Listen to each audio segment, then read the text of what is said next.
ایسے ہی شب برات آئے گی، محفلیں سجے گی، مسجدوں کو قمقموں کے ذریعے سجایا جائے گا، پٹاخے پھٹیں گی، لوگ قبرستانوں کا پرزور انداز میں قبرستانوں کا رخت سفر باندھیں گے، طرح طرح کے لوگ کام کریں گے۔ یہ ساری کی ساری چیزیں بدعت ہے۔ 15ویں شعبان کے حوالے سے لوگوں نے طرح طرح کی عبادتیں ایجاد کی اور اس کے لیے غلط بنیادیں لوگوں نے گڑھ لی، اور طرح طرح کی حدیثیں لوگوں نے بیان کی اور لوگوں کے سامنے بیان کر رہے ہیں کہ 15ویں شعبان جو کہ شب برات ہے اس کی فلاں فضیلت ہے، فلاں فضیلت ہے، لہٰذا راتوں میں جاگو، دن میں روزہ رکھو۔ نتیجے میں یہاں پر دین بگڑ گیا، بدعت نے جڑ پکڑ لی۔ ایک حدیث ہے جو بہت مشہور ہے، جس کو لوگ بڑے زور و شور کے ساتھ بیان کرتے ہیں کہ اللہ کے رسول صلی اللہ علیہ وسلم نے فرمایا کہ اللہ رب العالمین 15ویں شعبان کی رات کو آسمان دنیا پر نازل ہوتا ہے، لہٰذا تم اس رات کا قیام کرو اور اس دن کا روزہ رکھو۔ اور اللہ رب العالمین اس دن مخلوق کو اتنی کثرت سے بخشتے ہیں، اتنی کثرت سے بخشتے ہیں کہ بنو کلب جو کہ قبیلے کا نام ہے، وہاں پر بکریاں بہت زیادہ تھیں، آپ نے فرمایا بنو کلب کی بکریوں کے بالوں سے بھی زیادہ اللہ رب العالمین لوگوں کی مغفرت کرتا ہے۔ ضعیف حدیث ہے، جس کی وجہ سے لوگوں نے شب برات ایجاد کر لی۔ تو غلط بات پر بنیاد رکھنے کی وجہ سے دین بگڑتا ہے، بدعتیں رواج پاتی ہیں۔ غلط قصہ آپ نے پڑھ لیا، اس کے مطابق آپ نے عمل شروع کر دیا، موضوع اور من گھڑت آپ نے حدیث سن لی اور پڑھ لی، اس کی بنیاد پر آپ نے عبادت شروع کر دی، تو یہاں سے دین میں بگاڑ پیدا ہوتا ہے۔ یہ پہلی اور بنیادی وجہ ہے۔ دوسری اور بنیادی وجہ یہ ہے، بات صحیح ہے لیکن اس سے طریقے استدلال غلط ہے، اس کا مفہوم غلط طور پر سمجھنا، اس سے استدلال غلط طریقے پر کرنا، غلط طور پر اس کو سمجھنا، یہاں سے بھی دین میں بگاڑ پیدا ہوتا ہے۔ جیسے شب برات کی مناسبت سے بہت سارے لوگ ایک آیت پیش کرتے ہیں، سورہ دخان کی شروع کی 2-3 آیتیں ہیں، اِنَّا أَنزَلْنَاهُ فِي لَيْلَةٍ مُبَارَكَةٍ إِنَّا كُنَّا مُنذِرِينَ فِيهَا يُفْرَقُ كُلُّ أَمْرٍ حَكِيمٍ۔ 3 باتیں خصوصیت کے ساتھ اللہ رب العالمین نے ان آیتوں میں بیان فرمائی۔ سب سے پہلی بات یہ بیان فرمائی کہ اس رات میں اللہ نے قرآن کو نازل کیا۔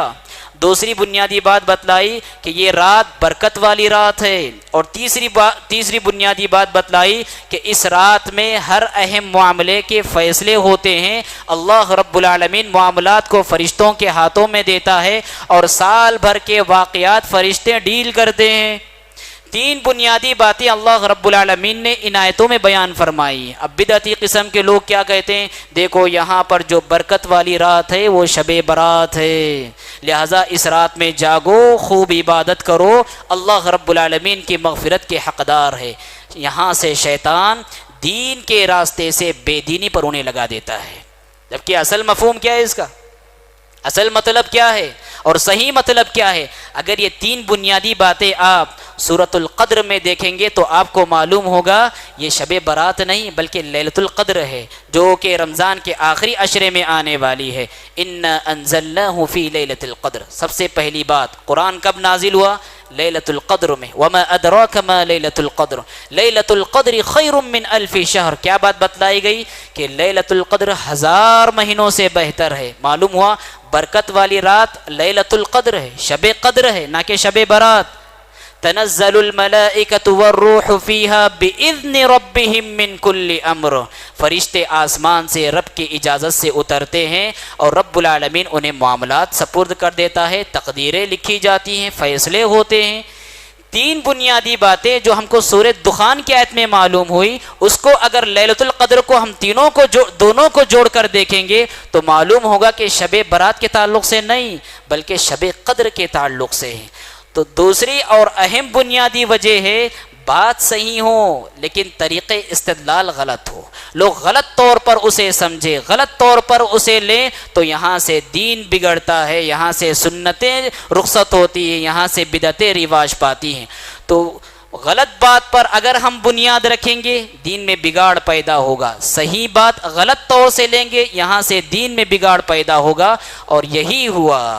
یہی ہوا کہ شب برات انہی بنیادوں پر قائم ہوئی، غلط بات پر قائم ہوئی، غلط طریقے استدلال پر قائم ہوئی، نتیجے میں آج سبحان اللہ دور شباب اس کا گزر رہا ہے۔ جیسے ہی شب برات آئے گی، محفلیں سجے گی، مسجدوں کو قمقموں کے ذریعے سجایا جائے گا، پٹاخے پھٹیں گی، لوگ قبرستانوں کا پرزور انداز میں قبرستانوں کا رخت سفر باندھیں گے، طرح طرح کے لوگ کام کریں گے۔ یہ ساری کی ساری چیزیں بدعت ہے، یہ ساری کی ساری چیزیں سنتوں سے ہٹی ہوئی ہے۔ اس لیے ہم دیکھیں کہ کیا چیز سنت ہے اور کیا چیز بدعت ہے، کون سی چیز حق ہے اور کون سی چیز باطل ہے۔ آپ دیکھیں بدعت کی وجہ سے دین کی صحیح تصویر مٹ کر رہ جاتی ہے۔